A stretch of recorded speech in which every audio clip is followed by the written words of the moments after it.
बेटा हद्यन मंत्र ने एक सीरीज चला रखी है, छोटी छोटी मगर मोटी बातें। उसके तहत मैं आज एक छोटा सा टॉपिक, एक शब्द सिखा रहा हूँ आपको। संप्रेषण। संप्रेषण माने कम्युनिकेशन। सबसे पहले एक बात ध्यान रखना, संप्रेषण जब भी तुम सीटेट के एग्जाम में कोई ऑप्शन में भी दिख जाओ तो अपने आप में उत्तर सही होगा। ये एक पॉजिटिव वर्ड है, पहली बात। दूसरी चीज, एक चीज ध्यान रखना कि संप्रेषण से रिलेटेड कुछ चीजें बता रहा हूं। संप्रेषण माने बातचीत करना, आप विचारों का आदान प्रदान करना। कभी आपने सुना संप्रेषण कौशल? पहले तो मैं इसका अर्थ लिख रहा हूं, बस इस शब्द को सिखाना है मुझे, और इसको सीख गए तो बहुत सारी चीजें सीख जाएंगे। संप्रेषण माने बातचीत, बहुत आसान तरीके से लिखवाने की कोशिश कर रहा हूं। बातचीत करना। अरे बच्चे आपस में बातचीत करेंगे तो भाषा अच्छी होगी नहीं होगी, ज्यादा प्रयोग की जाएगी। और बातचीत करते हैं तो सुनना भी चलता है और बोलना भी चलता है। सुनने बोलने से बातचीत अच्छी हो जाती है।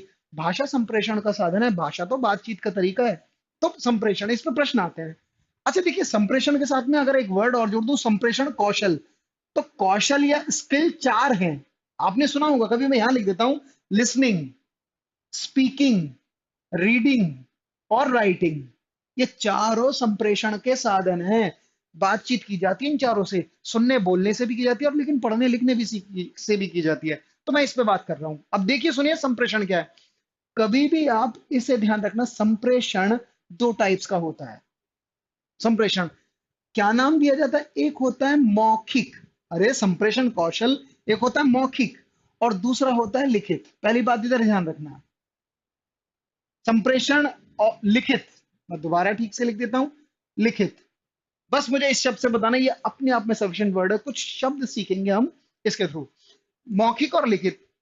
मौखिक कौशल, लिखित कौशल। संप्रेषण मौखिक के द्वारा भी होता है, लिखित, ठीक है, बातचीत की जाती है मौखिक के द्वारा।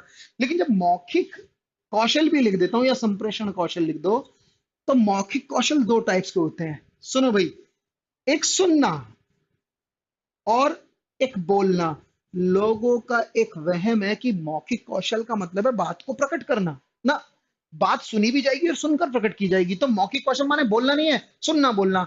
और लिखित माने सिर्फ लिखना नहीं है। जब लिखित कौशल चेक किए जाते हैं, लिखित के साथ में कौशल भी डाल रहा हूं, तो ये दोनों संप्रेषण के अंग है। बातचीत इससे भी होगी और बातचीत इससे भी होगी, आदान प्रदान विचारों का दोनों से होगा। और लिखित कौशल में, लिखित कौशल भी दो प्रकार के होते हैं, एक पढ़ना और एक लिखना। आप इसे ऐसे भी कह सकते हो, श्रवण कौशल, वाचन कौशल, और पठन कौशल, लिखित कौशल। अब देखिए, जब आपने ये सीख ही लिया इतना, तो आगे चलता हूं। क्या बात सिखानी है इसमें? बात सुनो। एक टीचर बच्चे के मौखिक कौशल को चेक करना चाह रही है। बच्चा बातचीत करता है, उसके कौशलों को चेक कर रहे हैं। तो कौशल, जब मौखिक कौशल चेक होते हैं तो सिर्फ बोलना नहीं, सुनना भी देखा जाता है। देखिए, इसमें यहां ध्यान रखना है, इसमें जब मौखिक कौशल कैसे कंप्लीट होते हैं, और ये दोनों मिलकर ही संप्रेषण होंगे। सुनने का मतलब है जब किसी की बात को सुना जाएगा। मान लीजिए कोई बालक बोल रहा है या कोई टीचर बोल रहा है, बच्चा उसे सुनेगा। लेकिन जब बात सुनी जाती है, तो सुनने का मतलब सुनकर उसका अर्थ भी ग्रहण किया जाएगा। सुनना सुनने को कहते हैं, सुनकर समझने को, समझने को। तो जब सुनना होता है, तो सुनने के बाद जब किसी की, बालक की बात को सुना जाएगा, सुनकर उसका अर्थ ग्रहण किया जाएगा। अर्थ और भाव, भाव लिख देता हूं, भाव माने फीलिंग। अर्थ और भाव को ग्रहण किया जाएगा। थोड़ा सा बस ध्यान रखना। अरे बच्चा किसी की बात को सुनेगा तो उसके अर्थ भाव को ग्रहण करेगा, और जब अर्थ भाव ग्रहण कर लेता तो सब लोग कहते हैं फिर अब वो बोल के दिखा दे, उसे प्रतिक्रिया दे दे। पर अर्थ ग्रहण करने के बाद सीधी प्रतिक्रिया नहीं होती, उसके बाद एक वर्ड और होता है। मैं यहां लिखता हूं प्लस में, इधर मैं लिख देता हूं जिससे तुम्हें दिख जाए, विचार मंथन। विचार मंथन। विचार मंथन का मतलब है कि जब किसी की बात को सुना जाए, सुनने के बाद उसका अर्थ तो निकाल रहा है बच्चा, लेकिन जब अर्थ निकालेगा तो उस पर अपने विचार डालेगा। ये बात सही है, गलत है, जो सुनी गई है वो बात सही भी है, कितनी सही है, इस पर विचार प्रक्रिया करेगा। और जब विचार प्रक्रिया कर देगा, तब वो अपनी बात को प्रकट करेगा। कैसे? बोलकर। मौखिक कौशल सीधा बोलना नहीं है, पहले बात को सुना जाएगा, उसका अर्थ ग्रहण किया जाएगा, फिर उस पर विचार मंथन किया जाएगा, और तब प्रतिक्रिया दी जाएगी। मैं यहां लिख रहा हूं प्रतिक्रिया माने रिएक्शन।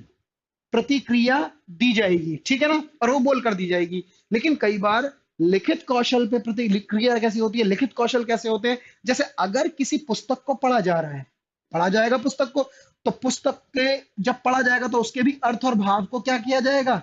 ग्रहण किया जाएगा। और जब ग्रहण कर लेगा, तो ग्रहण का मतलब यह है कि मान लीजिए मैं ही रीडिंग कर रहा हूं, और रीडिंग कर रहा हूं तो सिर्फ अर्थ भाव ग्रहण किया, उसके बाद विचार मंथन करना चाहिए। विचार मंथन क्या है?